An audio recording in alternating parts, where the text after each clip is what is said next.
Hello, welcome to the 2022 Summer Writers Institute and to tonight's presentation on playwriting. This evening's event is the first workshop in our series of free public programs on the craft of writing. My name is Amanda, and I'm the coordinator for academic programs here at University College. Throughout the next 3 weeks, I'll be your point of contact if you have any questions about programs and courses. Before I introduce this evening's program, I'd like to address a couple of housekeeping items. If you have any questions for our presenter, Mariah Richardson, please enter them in the Q&A field on your screen. I'll facilitate at the end of the event and will address items in the order received. If you have any technical difficulties, please let us know via the chat feature and someone will assist you.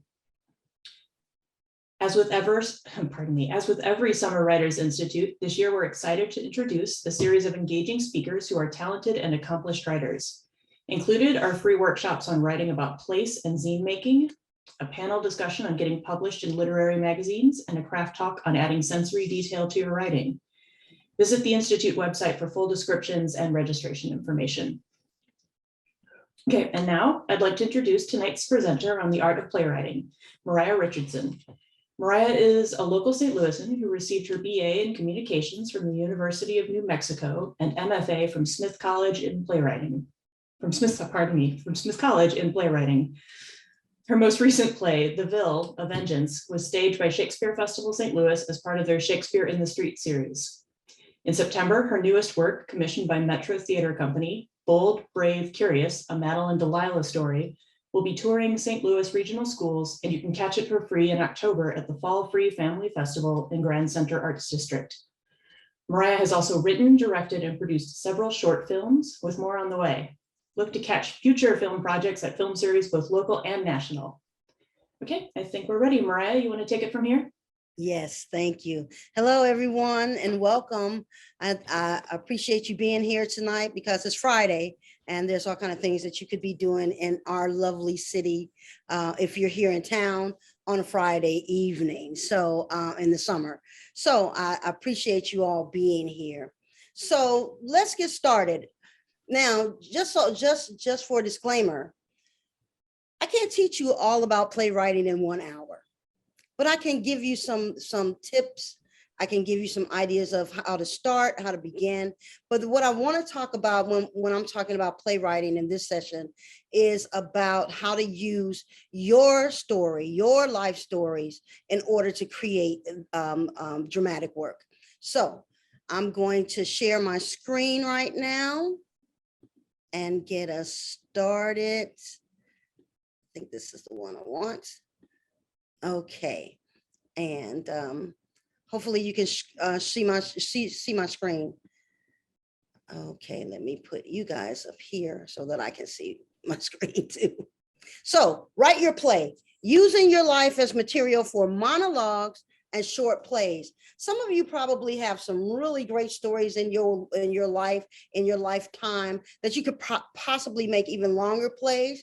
So, but just for this oh my gosh, I can't speak this evening. Just for this time, I'm just going to talk about how you can use that type of material for monologues and short plays. So, and where's my next? Uh-oh. Now we did this earlier, you guys, and there we go. So first of all, what do? I'm a playwright. As Amanda said, I have an MFA from Smith College in Northampton, Massachusetts. I've written 12 plays now that have all been produced, all of my produced plays. So that's 12 plays. I have the new one going up in the fall, Bold, Brave, Curious with Metro Theater Company. And like they said, I've worked with Shakespeare Festival. I've worked with the Rep. I've worked with Metro Theater Company. I've worked with Gitana Productions. I've worked with A Call to Consciousness. And I think that's pretty much all of the writing that I've done in the city. I was also an actor. So when I started in my profession, I thought I would be an actor. When I was in undergrad, I majored in communications and I minored in theater because my mother said, there's no way you're going to majored in theater, so I minored in theater. But I began my acting career there. And the interesting thing about my acting, I actually wrote the first piece that I was acting in. And I was a poet for a long time. I'm still a poet, but I don't work on my poetry as much as I used to because I've been writing so many plays and also have gotten into filmmaking. So I was an actor and I would perform my poetry and I had dreams of being a household name in television. So I lived in Los Angeles for a while because I was there to be an actor and I did okay. I did some television, some film, nothing that you probably would have heard of, but that's what I wanted to be. But then I realized as I was working in that profession that especially television and film is really about how you look, and it's not necessarily about how good you are as an actor, because if you're not on the stage, you know, if you just have to keep going. But as a television and film actor, if you mess up, they'll just yell cut and you'll redo it.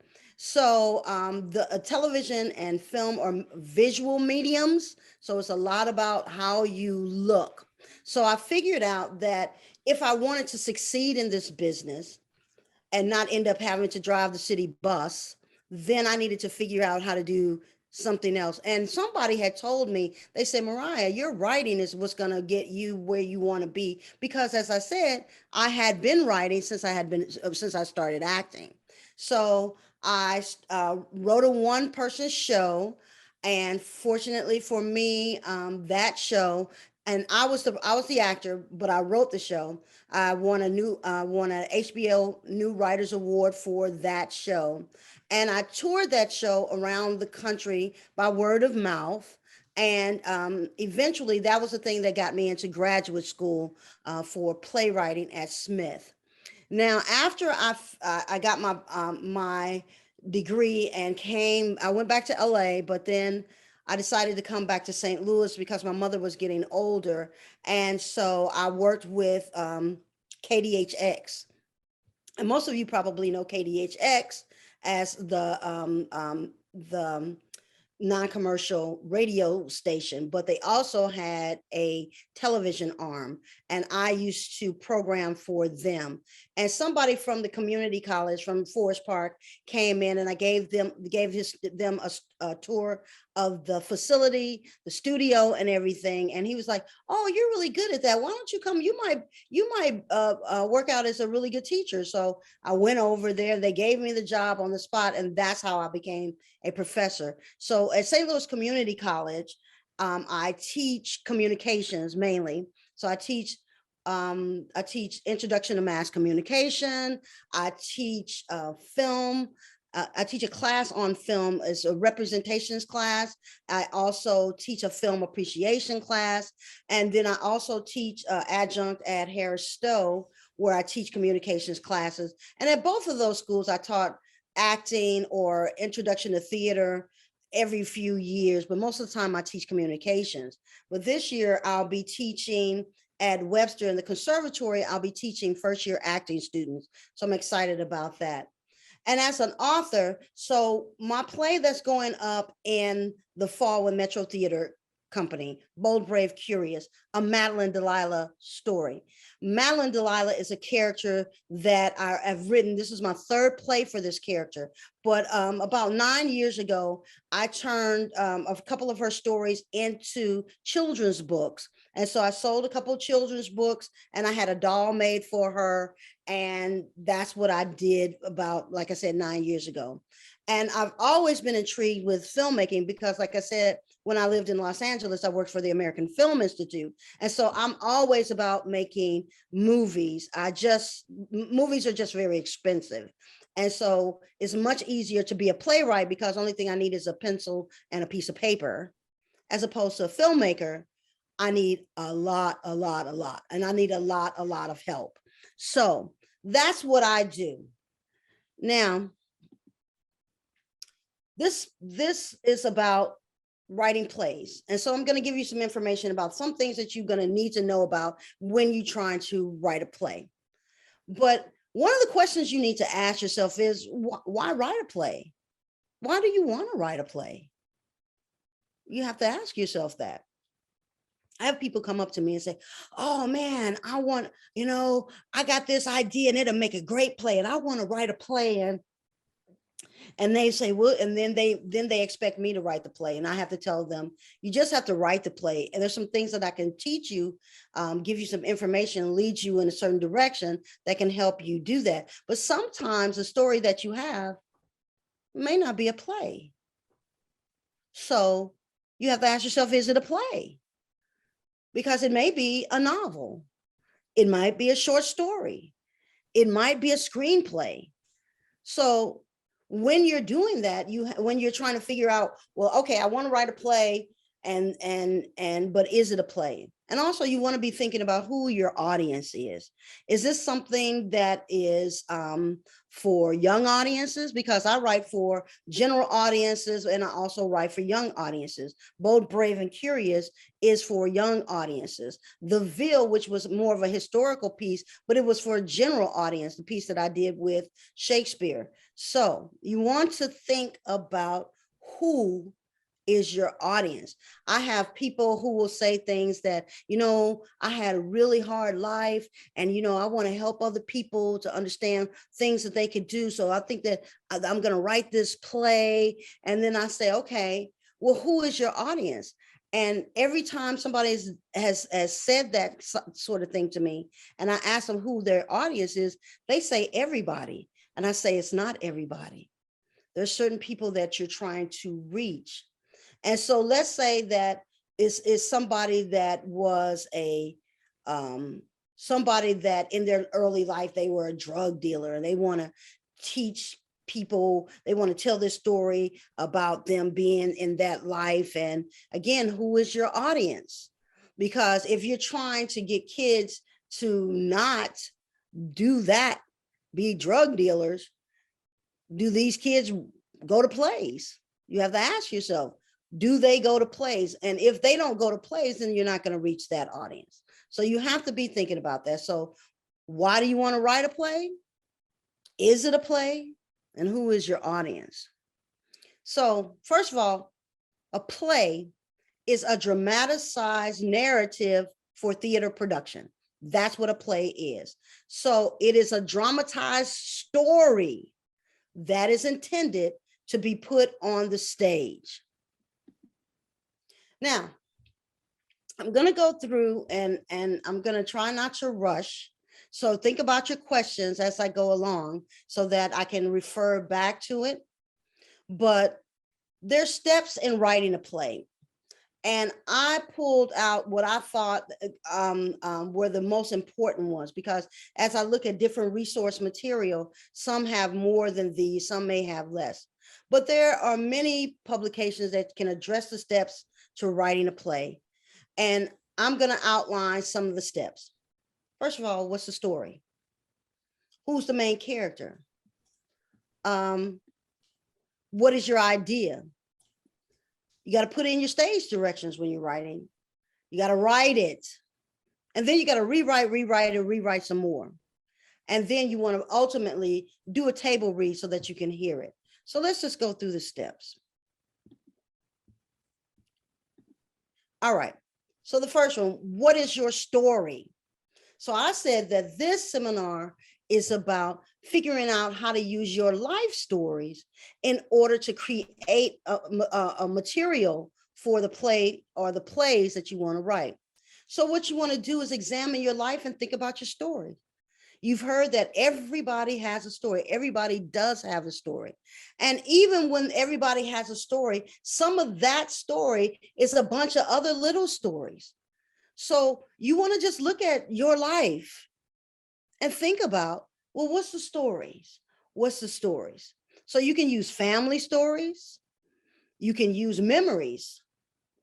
I encourage, in wherever you find these real stories, use your imagination and see the story objectively. So the family stories are pretty easy. So let's say that you are third generation American and you want to talk about your great grandmother and your great grandfather and how they came to this country. And you just want to tell that story because you think that that would be a great story for an audience of people who are first generation or who are just immigrating to our country. And you think that would be a wonderful play to put out. Okay. Or you can use memories. Let's say that there's something that just struck you when you were coming up, and we all have these moments. There's these moments in our lives when somebody has said something that has touched us, that has moved us, and in fact have helped change the direction of our lives. That may be something that may be a story of inspiration. Then you can use that to write a play. Again, use your imagination. And the reason why I say use your imagination, even though you're using your real life stories, you need to use your imagination, because the truth of it is our lives are made up of just these little, just everyday, Monday. So, like yesterday was a great day for me yesterday. Yesterday was one of the most awesome days that I had. I mean, it was just from the beginning of the day to the very end of the day. It was fabulous, but every day is not like that. Every day I'm grateful to be on the planet. Every day I'm grateful for where I am and what I do, but every day is not like that day. So when you're writing these things, you want to take some license because you want your story to be interesting. It may be interesting because of the facts of the story, because they're based on real things, but you want to make sure that you want to capture your audience, keep your audience. So you want to see how you can really use your imagination on how you can enhance that story. So you have to think about when you were a kid. And some of you, if you're old as I am, you'll remember in school, we learned about tall tales, and we learned about people like Paul Bunyan and people like that, and his big blue ox. That may have been a real story in somebody's life, that this lumberjack that had this beautiful oxen that he used to help him when he was cutting down trees, yet whoever decided to tell the story thought of Paul Bunyan as this larger than life person, and this oxen, and not only that, we're going to make him blue because he was so special. That's how you use your imagination. It just is going to help make the story much more interesting. And there's nothing wrong with doing that. And I'm saying that because I worked with a woman at one time, and she has a really, really good story, but she felt like she needed to hold on to the facts. You're not doing a PowerPoint. You're writing a play. So therefore, you need to dramatize this work. So you need to use your imagination to figure out how you're going to make this stuff really, really interesting. And you also need to see the story objectively, meaning even if it's your story, you need to be able to step back as an observer and see that story. Because if you stay in your head and this is my story, you're not going to see it objectively, and there's going to be things that you're going to miss. There are going to be things that you're going to leave out. So you want to be able to step back, look at it objectively, and then tell the story. So that's the first step. What is your story? What's your idea? Now, your idea is, and this is the most important step, when you're thinking about this, and this again, these are real stories. This is from your life. What was the problem? And punishing is, you have to have conflict in this. So what is it that if this problem doesn't get solved, what is going to happen? You have to make it relatable. Even if you're going to take your story, that's something that is true within you, something that really happened to you, but you're going to dramatize this piece and you're going to make it into a story about elves. It's your story, but you decided that you're going to use elves to be the characters instead of you. But if the story is a story that people can relate to, that's going to help it. Is it original? So and hopefully if it's your life, then it's going to be original. But let's just say, for the sake of, is it original? everybody has, if they've lived long enough, everybody has a story about turning 16. So in that respect, it's not original, because if you're over 16, you have that sweet 16 story. In other places, it may be, let's say depending on the culture, depending on where you are in the world, it's always that's your coming of age story. That's what it is. And everybody that's lived long enough has one. So that's not original, but it's your coming of age story. So therefore it is original. Is it believable? Now, the cool thing about plays is that your audience is willing to suspend disbelief if they can get with your characters, if they can relate to your characters, if they can relate to that problem, if they see that it is something that they can invest their emotions into, they will, and they will suspend their disbelief. So, but you do want to try to make it as believable as possible, even if you're using elves to be the characters. Life altering. Does the character, the main character, do they change from the beginning to the end? Is there an arc in who they are? Did they start off one way and end up someplace else in this story? So hopefully your idea is going to also be life altering. Is it entertaining? Because the bottom line is theater is about entertaining. Although I know that theater is about community, theater is a way for us to think about who we are and who we could be. But in that, it has to be entertaining. And is it meaningful? Is it meaningful? So you want to think about that in your idea. Okay, here we go. And also, these are the things you're going to have to do. So once you figure out those things about the story, then you want to outline your play. And you outline your play, there's common structures. There's 1 act, there's 3 acts. There could be a 5 act. If you have a 5 act play, good luck on getting it produced, because that's a very, very long play. People don't normally write 5 act plays unless they're trying to have an audience in the theater with them all day. But most people write 1 act or 3 acts. That's the most common structure that you're going to see. I tend to write 1 act. So most of my work is between 45 and an hour and a half. So I write pretty short plays. But with all that, regardless of whether it's a 1 act, a 3 act, or a 5 act, it's always a beginning, a middle, and an end. That's the Aristotelian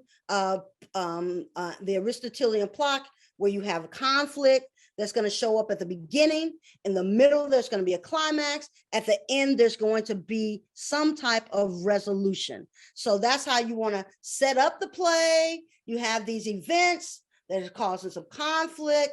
This conflict comes to a head, and then it has to be resolved.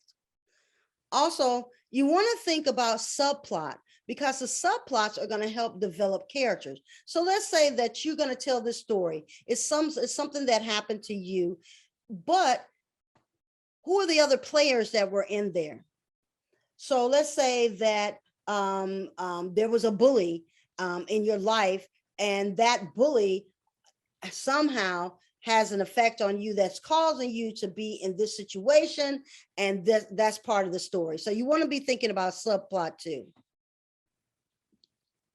Okay, who's the main character? Is it you? Is it someone you know, like your great-grandfather that just came over? Or is it somebody fictional? And they can be fictional even if it's a story that comes from your own personal point of view, your own personal life. They still can be fictional characters like elves. So you want to think about who's the main character, because sometimes people get caught up in, they want to tell this story about something that happened in their family, and then they have all these people, but we don't know who the story is about. So you want to really think about who it is, and then go from there. And then you should start adding these other people in. But you want to know who that main character is, what's their story, what is their goal, what are they trying to get to, what's the problem. And that's where you want to, so that you're not all over the place when you're, and your audience knows that that is who is the main character.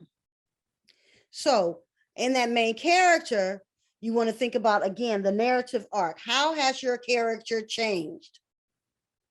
And you want to write the play out in order. So if you were, sometimes it just depends on how you are too. And now that's the way that you would be taught to write a play. You want to write it in order. However, when I'm working on work, sometimes I know the ending already, and I got to figure out how to get to that ending. So I actually will have to work backwards. So it's going to be in order, but it's going to be in reverse, because that's the only way that I can get to figure out, well, what is it? And I'm talking about writing something that is not just straight from my life. This is something that when I'm creating, and I may come up with a phrase, and it could spark an idea about a character, and then I start to write like that. But sometimes, again, I may have the end before I have the beginning, or I might have the middle, and I still have to try to figure out how to get it back in order. You want to think about the dialogue. And the easiest way to understand dialogue, because dialogue is between one person and another person, at least one other person. If you're talking to the characters talking to themselves, that's a monologue. That is not a dialogue. So when you think about the dialogue, you want to think about the voice. How do people sound? So you're not going to write a play and everybody sounds the same. Think about the way you talk, and the way your parents talk, or the way your children talk, or the way your best friend talks, or the way the grocer talks, or the way that the Uber driver talks. That's what you need to be paying attention to, because everybody's not using the language the same way, even if we're all speaking English. So you must think about that, so you know how to distinguish your characters, and your audience will know that this is a different person, and they're not the same person, they're not sounding like somebody else on the stage. And you want to use action. You want to use tension. You want to use surprise. So you want to think about all of those things, because especially what has happened, what is moving us to the next place, what happened, and use that as that action. So you want to be thinking about those types of things. All right. Then after you've written this wonderful, wonderful piece, you want to read through it, and then you want to revise it. That's your rewrite. So you're going to read through it, say, make some notes for yourself, and then be like, that doesn't work there, because you might have to move things. You might have to, the order that it happened in your life may not be as interesting as if we move things around. So you want to think about that to revise it. And then you want to check your continuity, because sometimes you can be writing something and it seems like this person was 18 and now they're 16. And so you want to make sure that you're telling it, even if you're telling a story that is not in a linear straight line. You need to be able to move us back and forth so that you don't lose your audience and you don't confuse your audience. And you want to look for plot holes. There's nothing worse than a plot hole. And a plot hole is something like, that person wouldn't have done that, or how did they get there? You have to be, you have to be able to explain it, unless you're just using magic. You have to explain to the audience that there is magic happening here. Otherwise, you're just going to have these places where that doesn't make sense, and it's a plot hole, and it just doesn't it doesn't make for a good story. And you also want to think about weak character dialogue.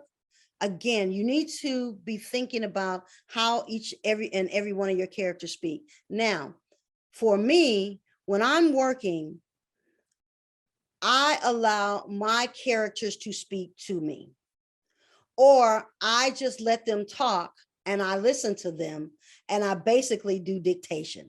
Now, I know that sounds kind of crazy, but it is not, because I believe in my characters and my characters are alive.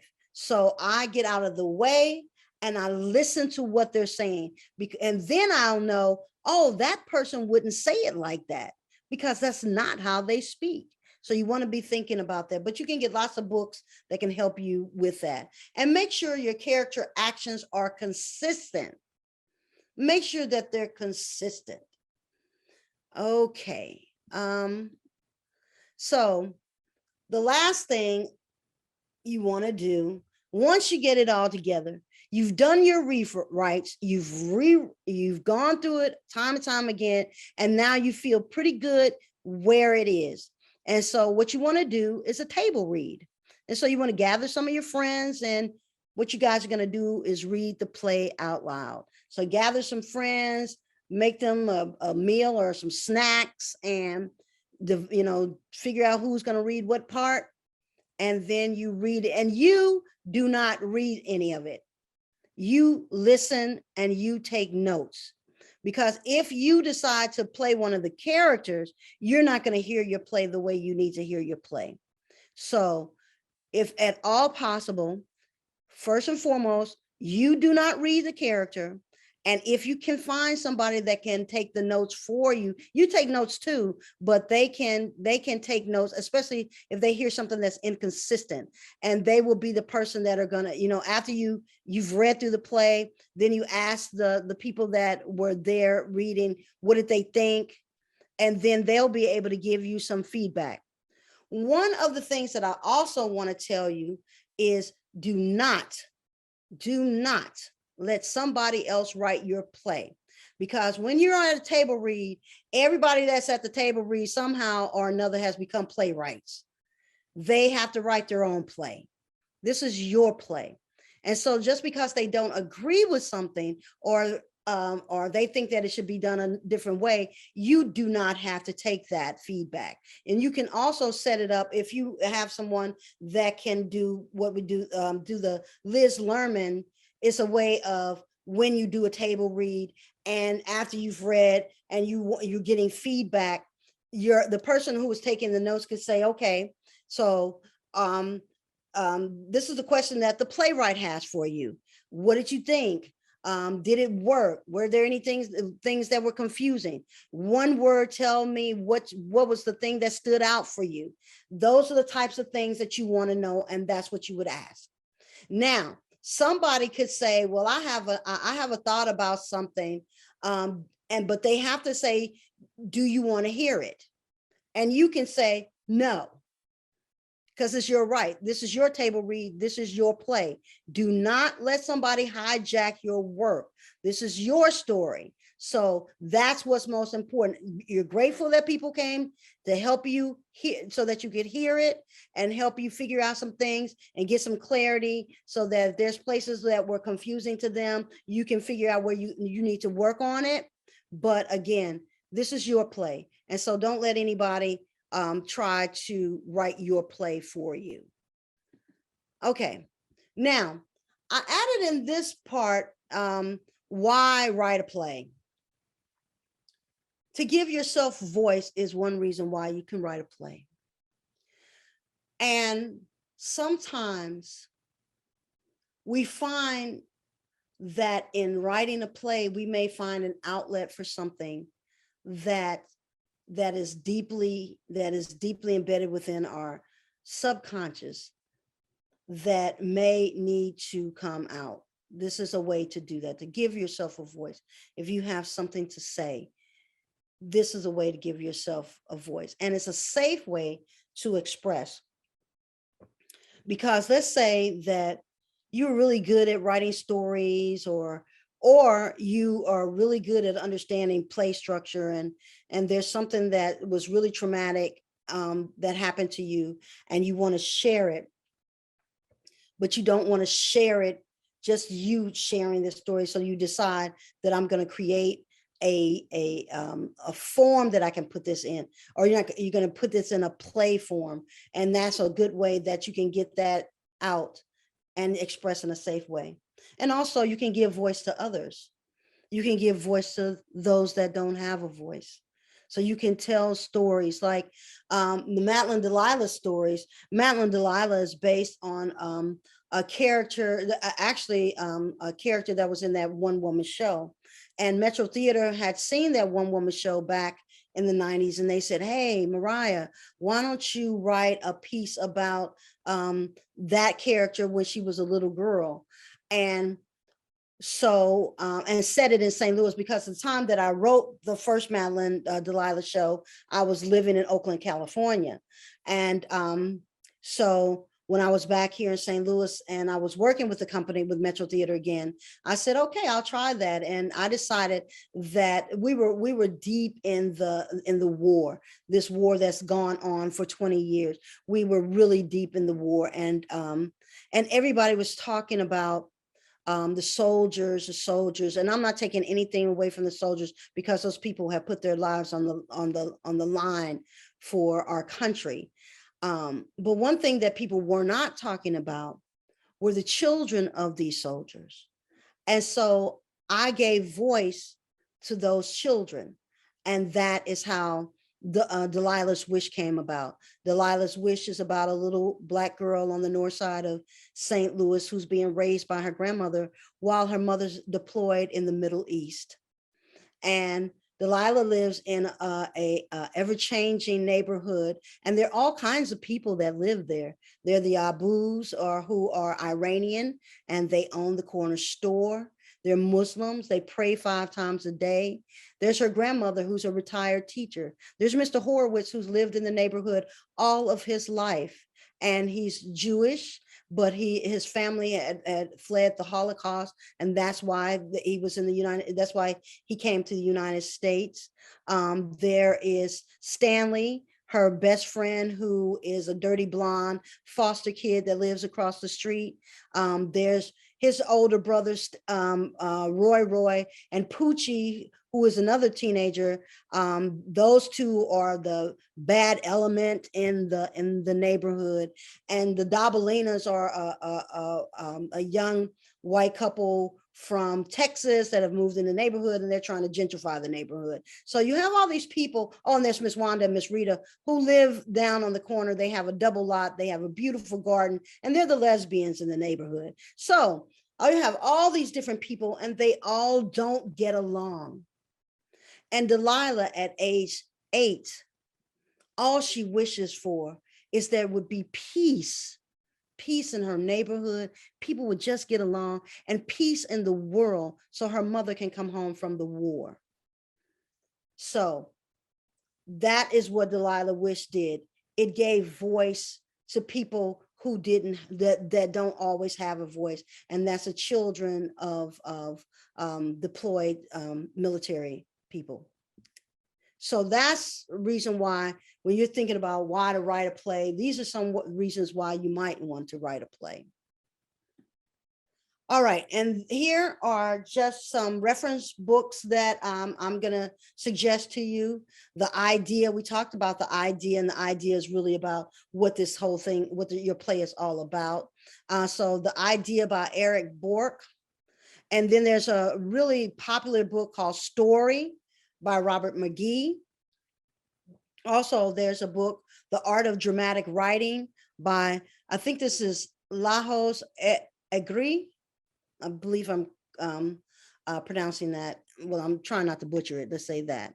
And also masterclass.com. You know, they do workshops all the time, but they also have articles that you can reference. So those are just some of the books. I didn't touch on format.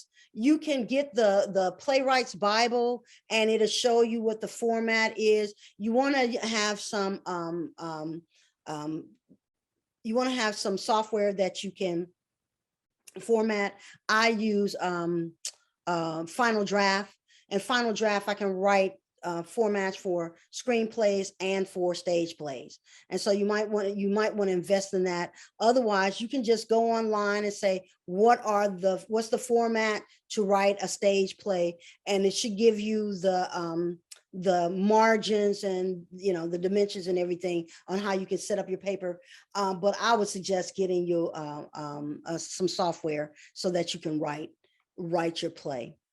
And if you want to learn any more about me, you can go to mariahacreator.com, and you can see the work that I've done, films, plays. I'm also directing this year. So I direct also not only my films, but I direct on stage. And this year I'm directing 2 pieces.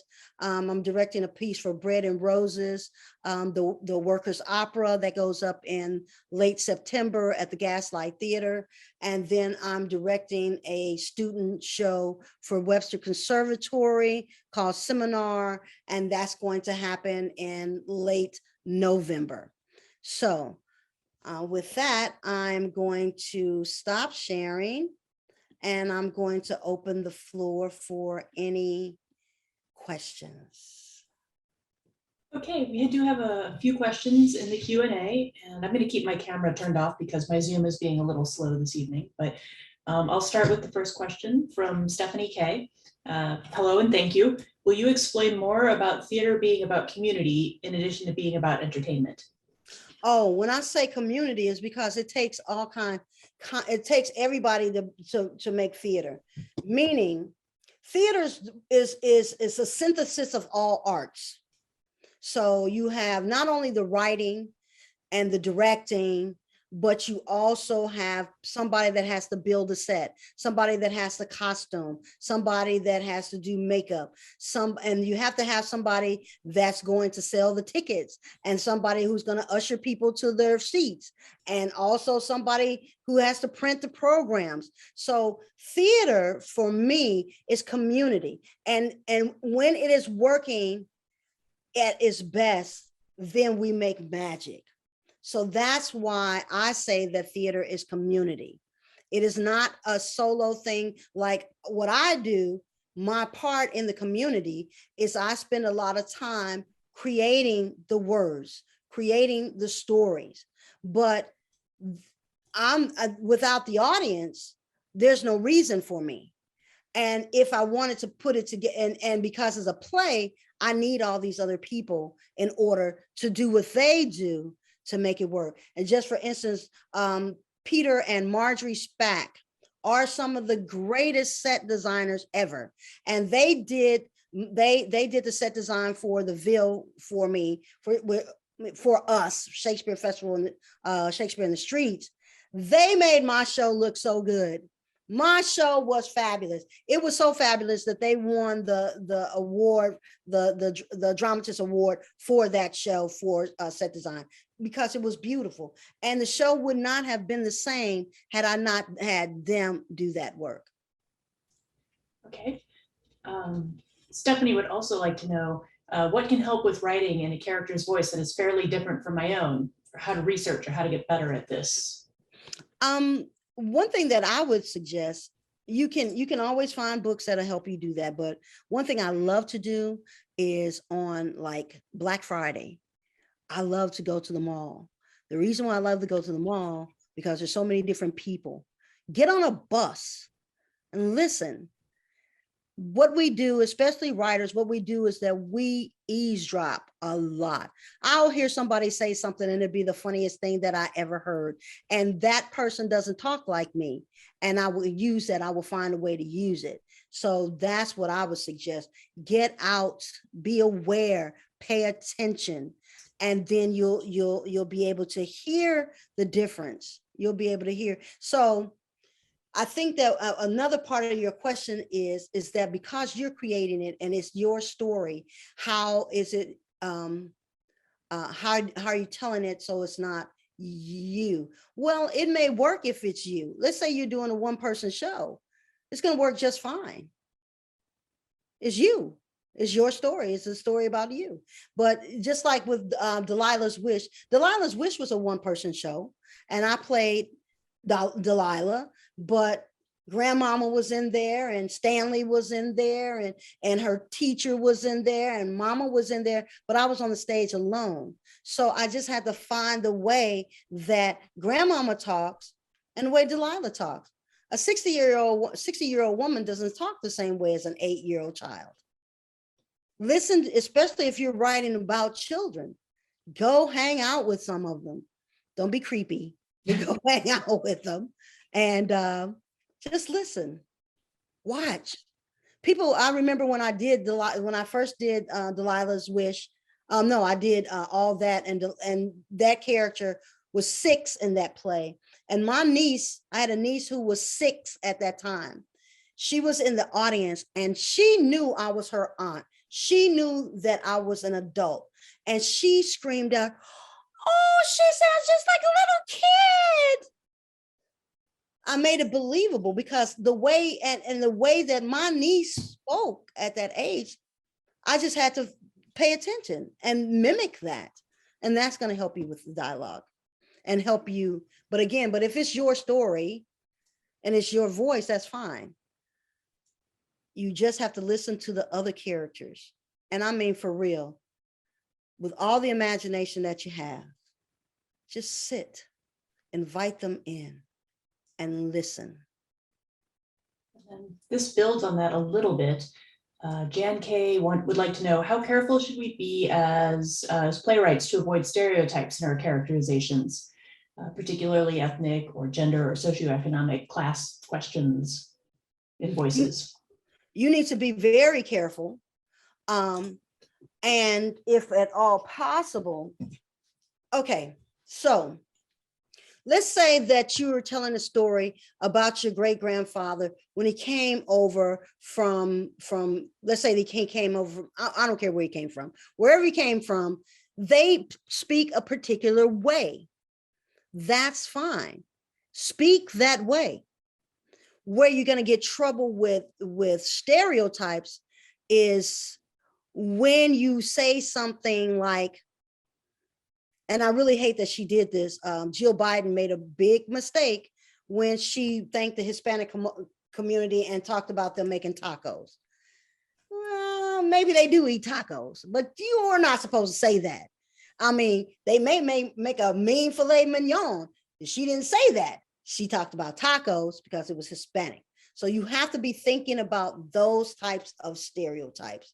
Now, if the point of it is that's a stereotypical type of person and they show up in your play, then you have to go for it, even if it's stereotypical. But if that's the way they are, that's just the way they are.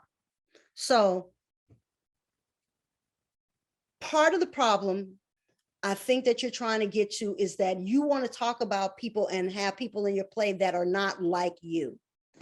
Then when you do your table read, invite those people into the room and let them hear your play and let them give you feedback, because that's what the table read is for. All right, and then I have a craft question from Anna E. If you don't know the ending to your play when you start writing it, how do you find it? Do you risk not finding it once you start writing? Well,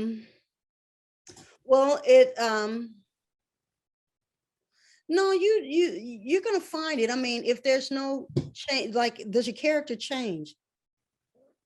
Let's say, oh man, there was a really good story that I saw. Oh, I can't remember. It was a film though. Just go with it. Again, just listen. Just listen. Who's telling the story? Find out who's telling the story and just listen to them and see if they can bring you to the end, because you're not trying to force your character. You know, we're not making up stuff to fit us. We're trying to be channels and vehicles for the story. And if you allow yourself to be the vehicle, then you'll hear the ending. You'll come to the ending. But I would say get out of the way. Just get out of the way. Stop trying to force stuff. Just listen. What's the story? Because you might have an idea and you'll be like, oh, I want to write this. And then you start writing and then you start listening and you go, whoa, that went all the way someplace else. And listen and see if that's the place that it needs to take you, because that might be the story. You might have thought that you had the story just to find out that your characters had another idea in mind.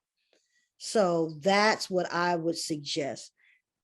If you don't have the ending, then sit it down and go do something else. Maybe another play will come up in the meantime. Maybe it won't. Maybe something you're in the shower, or maybe you're out walking around, or maybe you're hanging out with some friends and all of a sudden you get it. Yeah, just maybe you need to walk away from it until that ending comes. Okay. Then I have from another attendee, is there a suggested time span to stay within when writing stories? Meaning within your story arc, is it best to limit the passage of time? And if some plays span many years, but is there a sweet spot?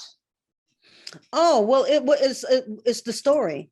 I mean, because if you think about, I was just watching The Offer and just thinking about The Godfather, and that's a long story, especially when they go to Godfather 2 and 3. That's a series, that's over many, many, many years. If the story is going to take you over many, many, many years, then yeah. But when you talk about the length, I'm curious, do you mean the length of how long the play is, or the length of the story? Because the length of the story and the length of the play are not the same thing. The story is a story. You're picking up the story because the story begins before you even hit the stage. And the story might go on after you've gotten off of the stage. That's the story. What is the thing that we're talking about? Which is the play. And the play, your play doesn't need to be, as long as you want your play, as long as you can hold your audience. That's why 3 acts, most plays today, because most people have the attention span of, I don't know, a sandwich. Most people don't sit long in play. So that's why 90 minutes is a real sweet spot for the length of a play. And in 90 minutes, you don't have to even do an intermission. But 2 hours is fine with an intermission. Does that answer the question?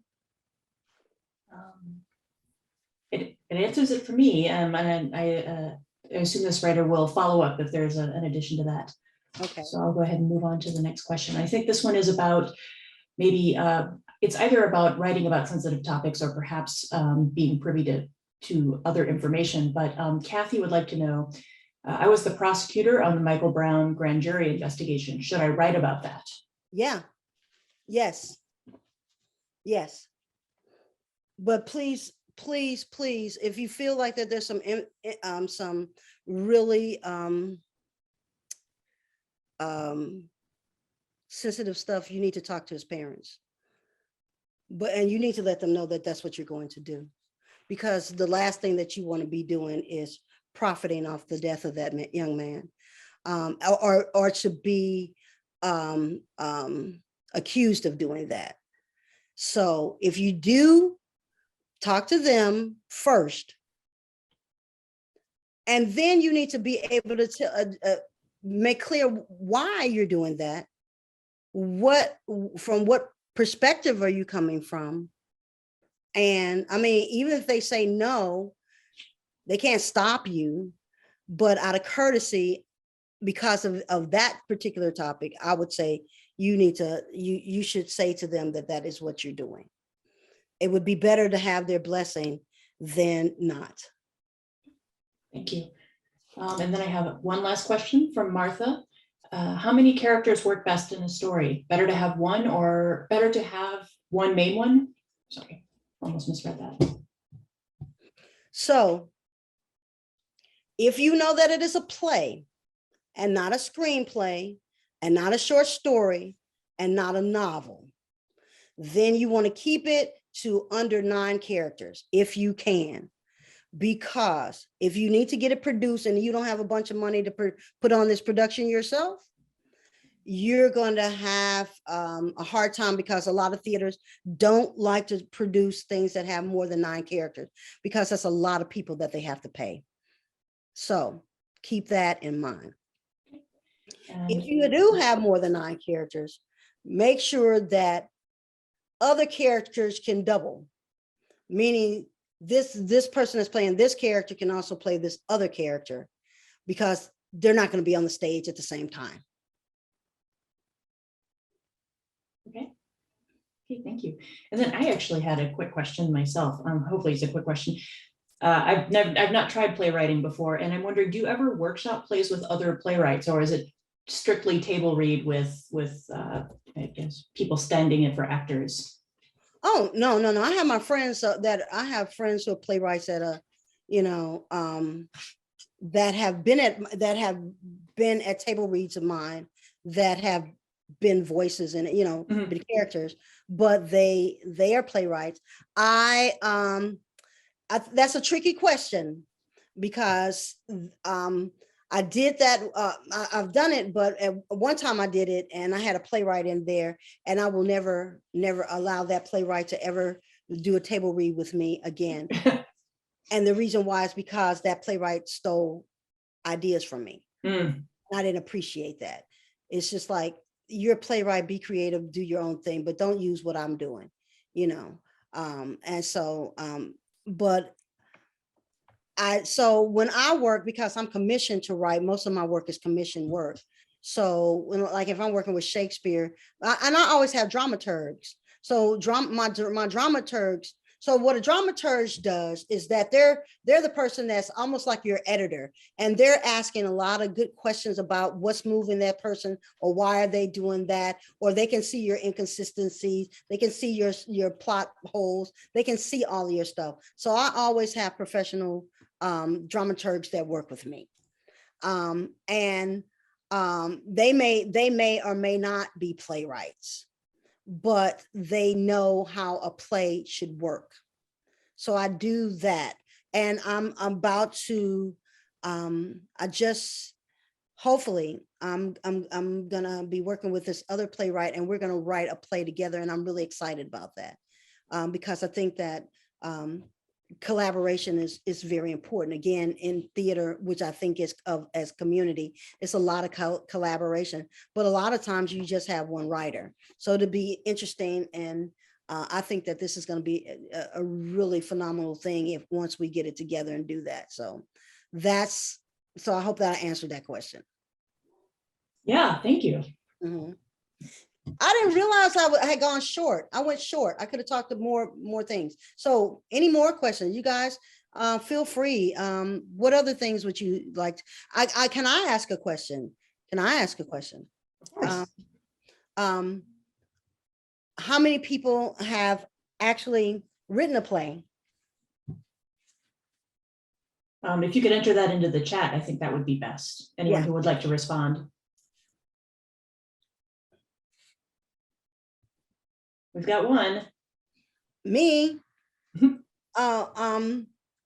So Micheline and okay, so I have a couple. Let me see. Jan has an outline for a play, but I haven't fleshed it out. Okay, so the two that said that they have, oh, it looks like women I have. Oh yeah, the two that say that they have. What were you hoping to learn from this workshop, and maybe I can get a little deeper for you.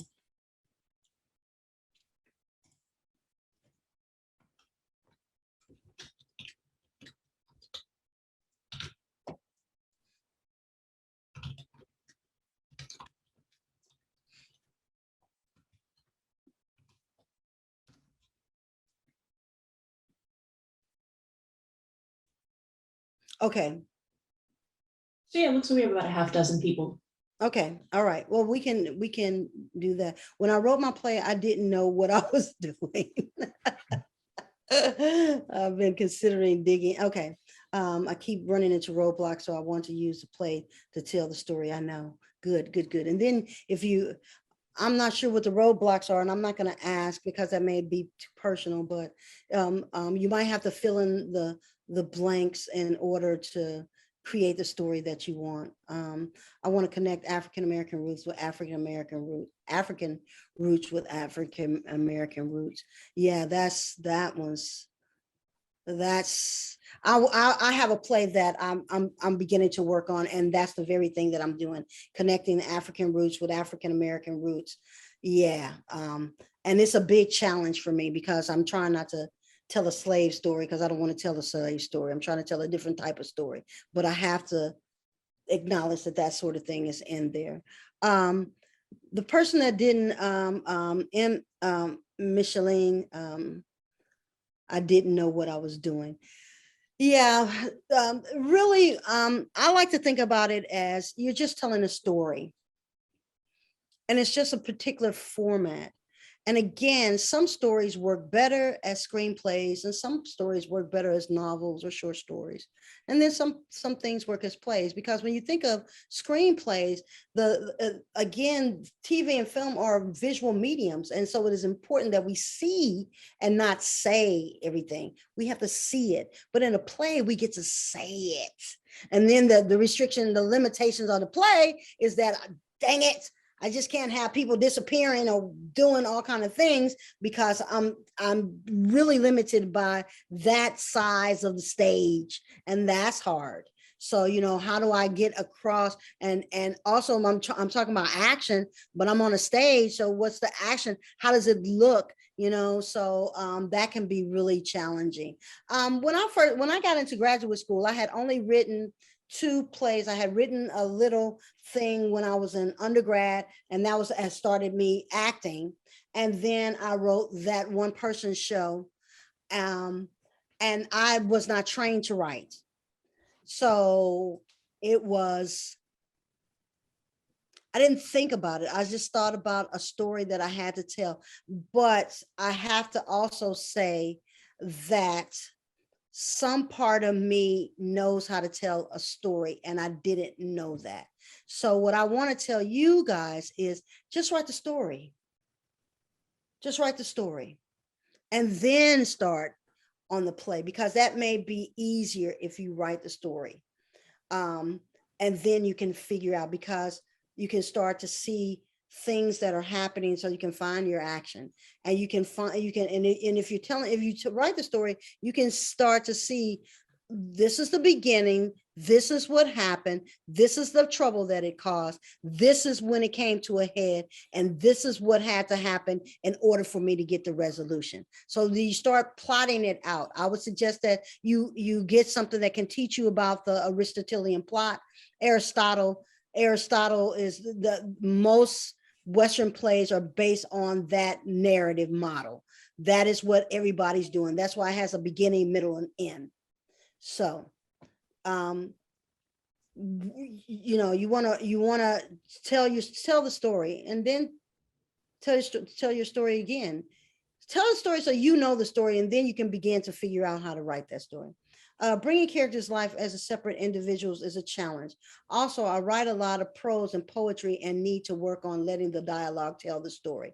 Yeah, because when you're writing prose and poetry, and I'd be interested in because I'm a poet, I'm a poetry snob. I really am. And so I think that, when you tell me that somebody's a spoken word artist, that to me is different than you telling me somebody's a poet, because I don't think that all spoken word artists are poets, because a lot of them are basically using prose and they're kind of breaking it up, and they think that that's poetry, but I don't agree with that. I think that poetry should be able to work on the page and on the stage. Now, when I'm doing poetry, the thing that people like about my poetry is that they say, oh my gosh, I can really see it. So I really work for the imagery in it. So, but I'm also, because as poets, we're moving, we're trying to get, we're moving something through us. How do I explain it? It's something that we've experienced, and so now we're trying to put it in words, and we're trying to put those words so that every word matters, and that it, because I'm not talking about iambic pentameter. I'm not talking about writing poetry. I don't write verse like that. I write free verse. So, but if you're trying to fit that in, that's a whole nother form, and there's certain rules to that. So, but when you're writing your characters, so many things that can be character that you might not think is character. So how does the wind move? Let's say you're writing a piece of poetry. How does the wind move? Is the wind a character? You have to think about that. Like people writing poetry, and we think about people writing about butterflies and stuff. We do write about butterflies, but we might write about something else. But let's say we're writing about a butterfly. Well, that butterfly, as you're trying to capture and talk about that, that's the character. So if you're paying attention to what that butterfly is doing, and then you begin to see and you can watch and you can hear and then you can develop and you can start thinking about, you can make some decisions on what that butterfly is doing, which is something that I do a lot with animals. I'll be, what's the word? I make them human when they're not human. Anthropomorphized. Yeah, that's the word I'm trying to get to. Yeah, because I think it's really very funny to think that this is what they're thinking or this is what they're doing when they're just being what they are. So, that's how you're going to build character. Again, go out, watch people all the time. Watch them all the time. And if you do that, and watch yourself too, that's another thing. Watch yourself, because who you think you are is not who you are. I just went someplace else. I'm sorry, but that's the truth. There's a watcher that is you, that watches what you do. Because when it happens, when you say, now, why did I do that? Because you did something that you didn't think that you would do, but somehow that body of yours did it. So pay attention to you too. Be honest. Be honest. That's going to help you bring characters to life. Be honest, be non-judgmental, pay attention, watch, listen, steal.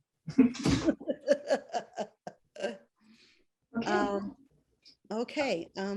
Well, do you have time for maybe take one more question and then I call do. it an evening? Okay, I do. great. I'll pick one last question here. Let's see. Ken would like to know, when you said you write out your entire play, what time frame are you giving yourself to write said play, to write a whole play? If it all depends. Lately, like I said, I've been commissioned. So if I have a commission, when I first started being commissioned, I would take almost a year. I do not do that now. If I have a commission, it probably is going to take 6 months from the beginning to the end to my final draft. And most times it doesn't take me that long.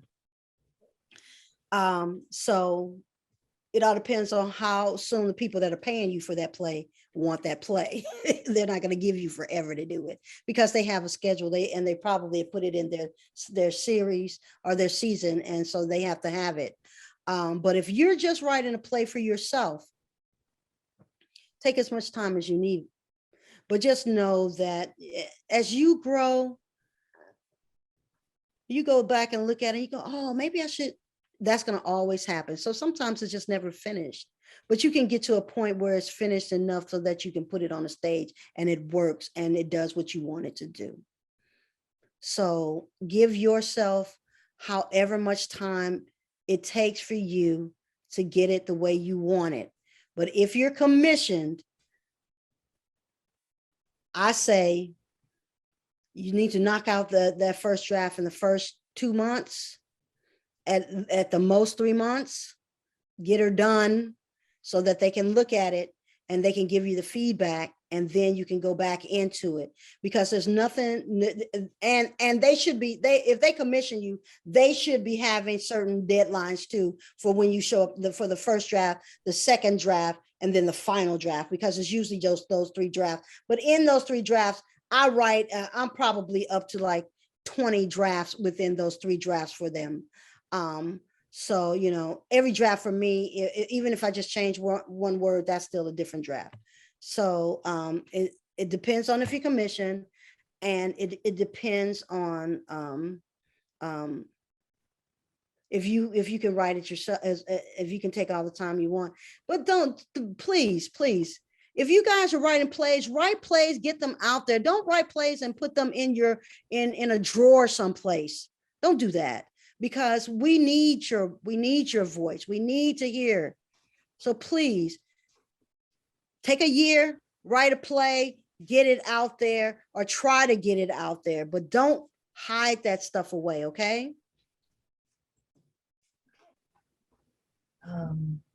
Thank you very much for a really enjoyable evening. I had a great time listening. Oh, good. I enjoyed it too, you guys. And good luck. Thank you, Jen. Good luck. And yeah, get to writing. There's so many things out there. There's so many stories that have yet to be told. And those are probably your stories. So get to work, people. Get to work. And thank you.